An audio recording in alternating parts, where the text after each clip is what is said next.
Hello, तो आ गए आप लोग। आज हम जानेंगे फर्स्ट लॉ ऑफ मोशन।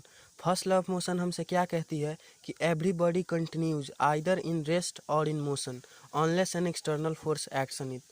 इसका अर्थ क्या होता है कि मान लीजिए कोई भी वस्तु रेस्ट में है और जब तक हम इस पर अपनी बाहरी फोर्स नहीं लगाएंगे, जब तक एक्सटर्नल फोर्स हम इस पर नहीं लगाएंगे, तब तक वो मोशन में नहीं जाएगा। और यदि कोई मोशन में है, यदि मान लीजिए कोई भी वस्तु मोशन में है और जब तक हम उस पर बाहरी फोर्स नहीं लगाएंगे, तब तक वो रेस्ट में नहीं आएगा।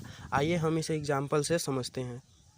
तो एग्जाम्पल हम पेन का लेंगे। देखिए ये पेन अभी ये रेस्ट में है और जब तक हम इस पर, ये हमारा हाथ है, मान लीजिए ये एक्सटर्नल फोर्स का काम करेगा और जब तक हम इस पर बाहरी बल नहीं लगाएंगे तब तक वो रेस्ट में ही रहेगा। देखिए अभी हम इस पर बाहरी बल लगा रहे हैं तो ये मोशन में आ गया और फिर हम इसे छोड़ देंगे तो ये रेस्ट में आ गया। तो ये हो गया फर्स्ट लॉ ऑफ मोशन। और भी एग्जाम्पल के तौर पर हम सब लिख सकते हैं पेन ऑन द टेबल जो कि रेस्ट में है, और बुक इन द बैग में बुक है वो भी रेस्ट में है। रनिंग फैन चल रहा है, ये मोशन में है और जब हम स्विच को ऑफ कर देंगे तो एक्सटर्नल फोर्स हमारा वहाँ लग गया तो